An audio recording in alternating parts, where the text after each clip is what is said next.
I don't think I'd make it very far if this was real. I have a hard time keeping this pace for an hour. Hi everybody, Anthony here from Osmanthine Productions. Today I'm going to give you my review of The Long Walk. But before we get started, please leave a like, it really helps out the channel. And at the end of the video, if you think I've earned it, please subscribe and hit that bell icon to be notified whenever I post. Now on to the review. Directed by The Hunger Games' Francis Lawrence and based on the novel by Stephen King, The Long Walk takes place in a post-war US that has turned into a tyrannical regime led by the sadistic Marshal, played by Mark Hamill. In this society, every year, 50 young men sign up to participate in the Long Walk, a 400-mile nightmare with some pretty severe rules. Each boy must maintain a 3-mile-per-hour pace with no breaks. If they slow down even a little bit underneath that 3 miles per hour, they'll receive a warning.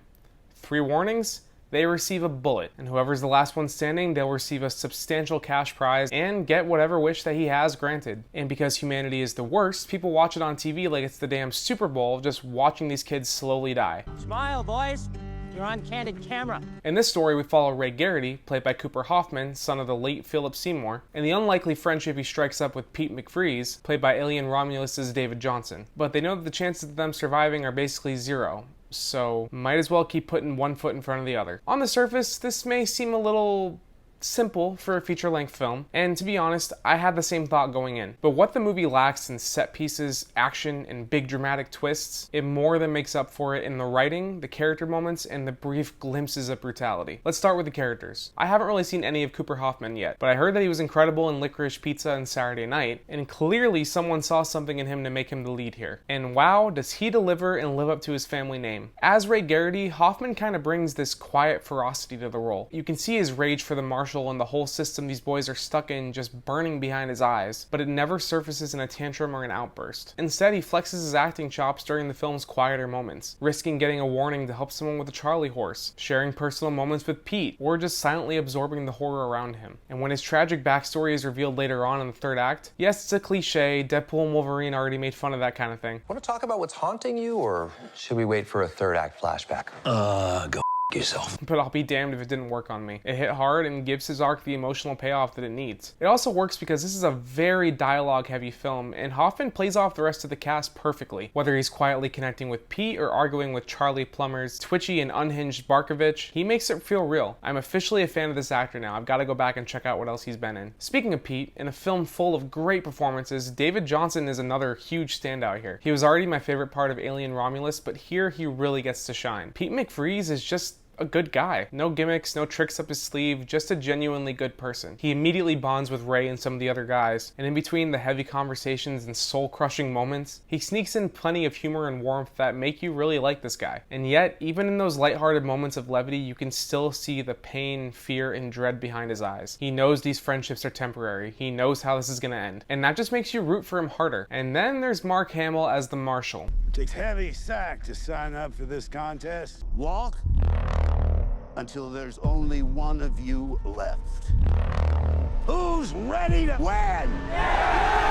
Yeah, he's only in the movie for a handful of minutes, but trust me, he leaves his mark.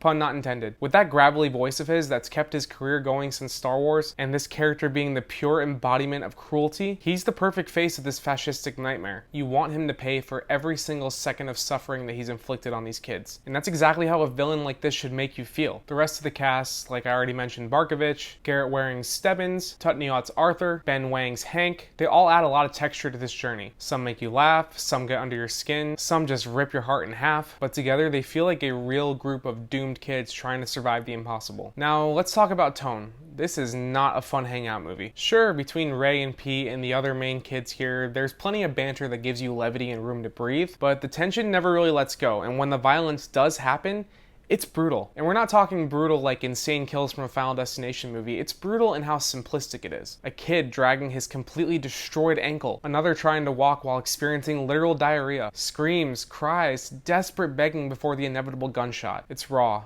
It's ugly, it's intense, and it makes The Hunger Games kind of look like child's play. And I feel like that's kind of what Francis Lawrence was going for, knowing that he directed the Hunger Games movies, that he was like, oh cool, I get to do a story like this and make it R-rated. But he really nailed it, as did the entire production crew here. The direction, the editing, the cinematography, they all elevate what could have been a boring, simple story into something really interesting. You'd think a movie that just features a bunch of young men walking on a road would get boring fast, but nope, it stays compelling the whole way through. I won't spoil the ending, but I will say that it destroyed me. I left the theater kind of emotionally wrecked, and I will definitely be thinking about it for a long time. Now, this movie's not perfect. The repetitive nature can grate a little bit at times. I did catch myself drifting once or twice, but every time that I would start to lose focus, the movie would snap me back in with a devastating elimination or a heartfelt conversation between Ray and Pete. So, overall, this is one of the better Stephen King adaptations of recent memory. It's filled with powerhouse performances, especially from Cooper Hoffman, David Jonsson, and Mark Hamill, and delivers a story that's emotional,